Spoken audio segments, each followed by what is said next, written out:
So to end the show today, I wanted to talk about one of my favorite predictions from the Hard-Headed Sports mock draft that we completed earlier this week. In case you missed it, that is going to be on YouTube. Parts 1 and 2 of the Hard-Headed Sports mock draft are on YouTube. Go watch that. Go compare and contrast and see what I think and see what you think as well. So I wanted to specifically talk about one pick that I'm really excited about and I think would be a really good selection, and that's Najee Harris to the Pittsburgh Steelers at number 24. That was my favorite pick that I predicted in the NFL draft. And obviously, like, my word is not gold. The Pittsburgh Steelers could realistically take anybody. But as you know, and if you've been following the channel for a while, I've been making videos on specific draft selections for a lot of the teams in the top 10 picks, and specifically about the quarterbacks. But I think one of the more entertaining picks is the Steelers at 24, considering that the type of season that they had last season, starting off 10-0 and then ending up 11-5. And actually, one of the very first videos that I ever made for this podcast, literally the first segment that I ever talked about, the first video that I ever made was talking about the Pittsburgh Steelers and how I felt that they had an ego problem. You go from 10-0 to 11-5. You know, the ego that the Steelers had just completely collapsed to the ground. And I pointed to the fact that the Steelers just did not feel like the Steelers. When you think of the Steelers, you think of what the Steelers branding is. You think about the steel curtain, really tough defense, run it down your throat offense, not, flashy receivers doing TikToks and dancing on the field.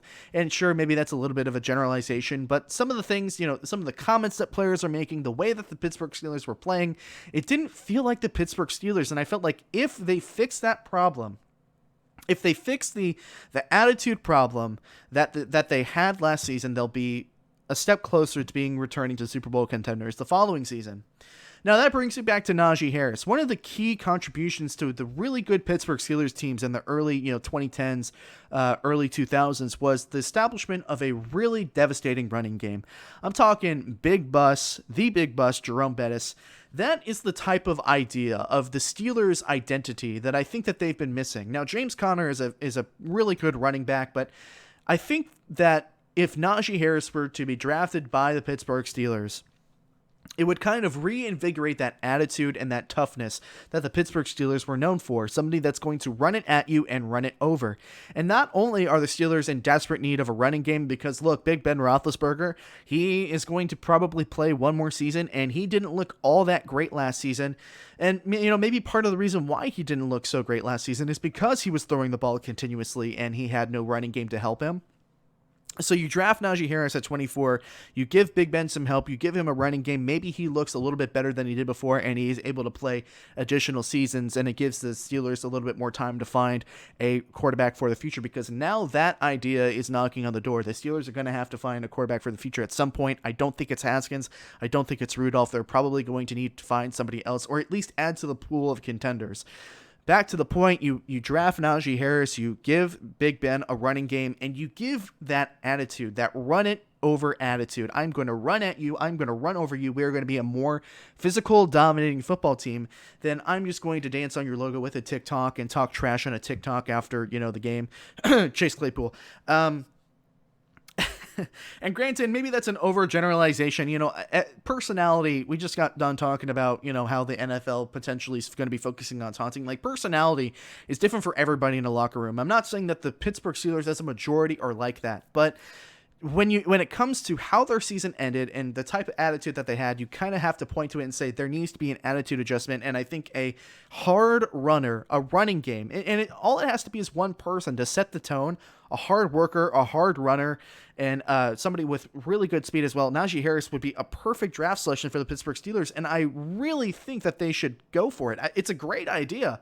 It checks all the boxes as to what the Steelers need to do on offense to be able to really not only help Ben Roethlisberger lead that offense to a more deep playoff run, but to be able to be more balanced and to have a more efficient offense in general. And sure, the defense is always going to be good. The defense is going to return TJ Watt. They lost Bud Dupree. But I think that's a replaceable, loss. So the defense is going to be okay. It's the offense that really needed the work towards the end of the year. I think establishing a running game will be really important for the Pittsburgh Steelers, and I think Najee Harris would be a perfect person to not only try and reinstall that run you over attitude that, the early 20 100, oh my God, 2010s and 20,000s. God, that's so, like, how do you define that? It's 2010s and early 2000s. I think that's how you do it. I'm sorry. That was a big blooper there. Big blunder, but let me know what you think. Is Najee Harris a good place for the Steelers? Is that a good match? I certainly think so. That's one of my more exciting predictions when it comes to the NFL draft that's coming up next week. It's 1 week away, guys. So close. Hey, folks, thank you so much for listening to this segment from the Hard-Headed Sports Podcast. If you enjoyed this segment, make sure that you drop a like on the video and a comment. It helps me out a bunch. And if you're interested in watching more segments like this from the show after the show has been completed, you should definitely subscribe to the YouTube channel. And if you're interested in listening to the entire show in its full-length entirety, you should listen to the show on Spotify, Apple Podcasts, Google Podcasts, and Anchor. Once again, thank you so much for watching the video. My name is Nick Ryan, and I will see you all again very soon.